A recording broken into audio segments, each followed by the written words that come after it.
Tom Cruise is all like, I'm 55 and I do my own stunts. Jackie Chan's all like, I'm 63 and hold my beer.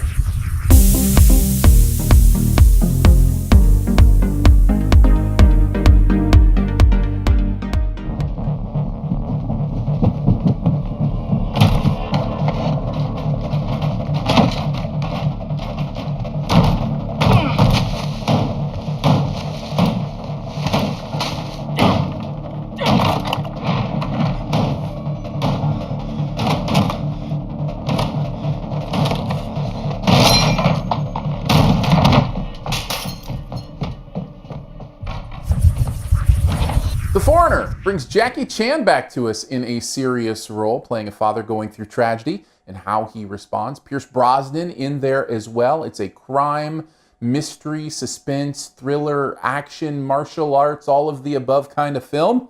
Can it do it all? Well, here's 5 things you might want to know about The Foreigner. I'm mixed on this one. I had a good time at parts. Overall, I don't think it's a great movie, but man, is it good to see Jackie Chan back on the big screen in this kind of film. I don't know if part of that's nostalgia. We're just going to make this number 1. But he is so good. I love what he's doing here, both in the action. You know, he's older, so the action's a little more limited than, of course, you're going to see in like some of the old stuff. Rumble in the Bronx, Police Story, those classics. But it's there, and he's still doing it. But beyond that, you really get to start to see what happens when Jackie Chan focuses on his dramatic chops.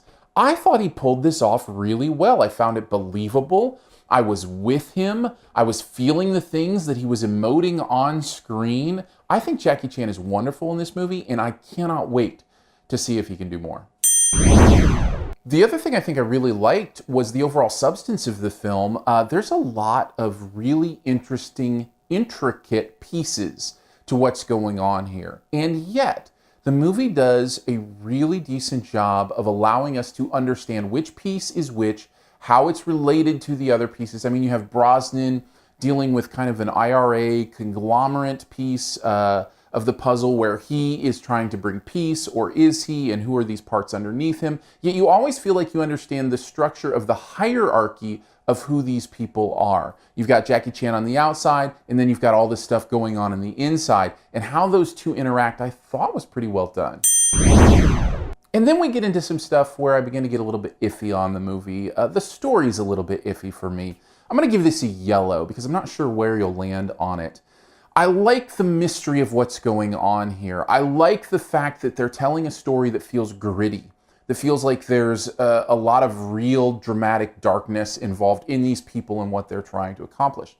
At the same time, it almost feels a little shallow on that end. In other words, there's not a lot of understanding of what's going on underneath thematically, what this means to these people. Those character motivations seem a little flimsy, a little thin to me. So I'm not as connected to it as I could be. So I enjoyed the structure of it, if that makes sense, although it does drag here and there. But not too badly. It's just the understanding of it and the connection to the story, I think, that suffers in this.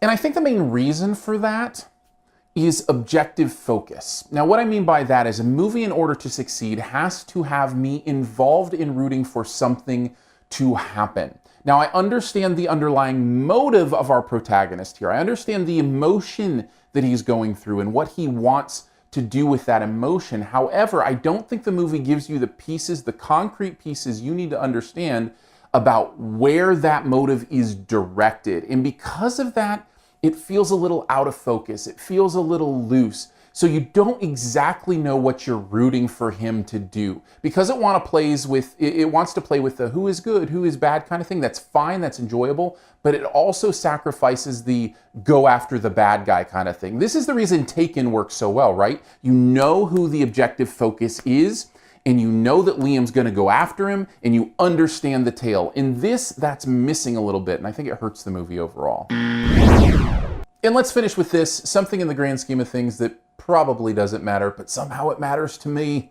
There's no Jackie Chan scenes at the end and during the credits. Where's my end credits Jackie Chan stunts and injuries? Even Lego Ninjago had an end Jackie Chan scene. I don't know. I know that should matter. I know it's not a big deal. We'll just give it a yellow because at the end of the day, probably doesn't bother most people. But I'm going to be honest. I was looking forward to it, and I left the theater kind of disappointed because it wasn't there. Overall, though, there's still a really interesting movie here that is good at times, even with its negatives. It was so great to see Jackie Chan back on the big screen. I give it a B-. Thanks for checking out this Your Movie Friend review. We'll get to the Best Ever Challenge here in a bit. Before we do, though, let's connect further. Hit me up on Twitter, Aaron Dicer, Aarondicer. Love hanging out and talking movies there. You can also subscribe to the podcast. It's SiftPop, SiftPop, whatever podcast player you use should be able to find it pretty easily there. You can also subscribe here at YouTube. Would love that. Leave comments. Have some fun here at YouTube. That's always good. And thank you for your support at Patreon. The Your Movie Friend Patreon blowing up. Thank you. It is so humbling. I'll have more on that story here probably in the next couple weeks. But to all the new supporters, thank you. It's much appreciated, and I feel the love. I really do. If you'd want to support, there's some pretty fun perks there. You can go check them out. It's patreon.com/yourmoviefriend. All right, on to the Best Ever Challenge, where you name the best movie ever in a particular category. Also try to identify my choice. Let's just do Jackie Chan movies. We don't get that much of a chance to do it. What's the best ever Jackie Chan movie? I'm going to have to go with the one that pretty much explains what I want to do every time I go to the mall. I hate going to the mall. Mass destruction. Take a guess at mine in the comments and leave your choice there as well. Yours probably involves a ladder, I'm guessing, maybe. Or you can just leave a clue for me as to what yours is. I like guessing at your best evers as well. By the way, first person to get it right does get a YMF point. So leave your choice there as quick as you can. As always, here's a few extra seconds to hit subscribe. Just click my face. Yeah, yeah.